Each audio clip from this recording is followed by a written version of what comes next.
Welcome back. Today I have the Galaxy S22 Ultra, a gorgeous reuse of the Note 20 Ultra parts Samsung had lying around. This one has a screen that isn't working too well after a side impact. It's causing the display to short out anywhere below the impact point. But that's okay. Our customer has provided parts in the form of a second Galaxy S22 Ultra. Except, there's something a little off about this one. Something just not quite right. The customer has asked if I can use the display and back glass to repair their device. I think we know how this is going to go, but let's take a look at this donor device. It seems off because it isn't a real Samsung S22 Ultra. Full disclosure, I was aware it was fake and told the customer it would not work as a part replacement device. They were insistent, so I told them if I could record the teardown, I wouldn't charge them. If the super slow boot animation wasn't a giveaway for you, just wait until you see what this phone has in store for us. I'll connect the charger, which is surprisingly USB-C, while the real S22 Ultra continues to have a seizure to my left. You might have noticed the cameras on the back didn't look quite right, and if I had to guess, it's because they are completely fake lenses. Let's open up this camera app and see what it can do. Wow, that is not a camera sensor issue, that is liquid damage inside the display. Incredible.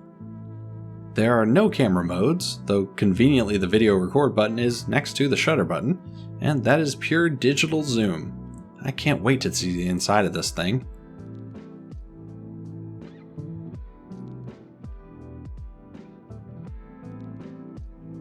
Typically the first thing I remove is the S Pen, but in this case it doesn't appear to be removable. Let's come back to that subject in a little bit. A short time on the heating mat. I seriously doubt this panel is even real glass, but it's probably cheap enough plastic that it could crack, so I still want to be careful. My trusty thin pry tool and a squirt or two of isopropyl alcohol should soften up the adhesive enough to reveal this phone's secrets. And inside as well, about as bad as I expected. Phones used to look like this inside around 2010, and with how slow this phone is, I have some suspicions. 11 identically sized Phillips screws secure the upper plastic mid-panel in place. Those will need to be removed and set to the side. Here's the big reveal. How many cameras does it actually have? That looks rough, but we'll take a closer look in a moment. Down below you'll find 4 more of those same Phillips screws holding the bottom speaker panel to the frame. But don't get overly excited trying to remove this, as the speaker itself is directly soldered to the charging board, which is also a differently colored PCB than the main one for some reason.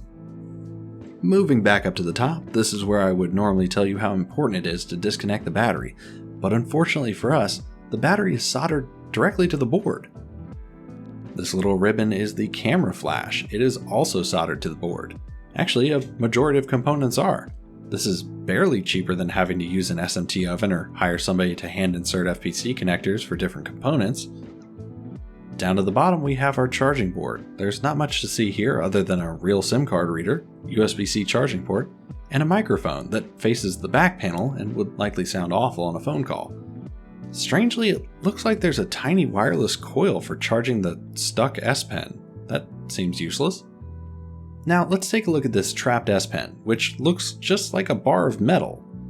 I'm able to manually release it from the retaining clip and slide it out of the frame. And yep, I'm pretty sure that's just a solid piece of metal. It doesn't even function on a Samsung screen. A cheap stylus couldn't have been that difficult, right? Now I'll reassemble this creation. As you saw, there was no possibility of using any parts from this phone for a real S22 Ultra. In fact, given that liquid damage, I wouldn't even want to use this phone if it were possible. Unfortunately for this customer, this fake phone cost them $700 after meeting somebody from Facebook Marketplace in a Walmart parking lot to purchase it. I feel like this goes without saying, but don't use Facebook Marketplace to buy electronics unless your intention is to repair them.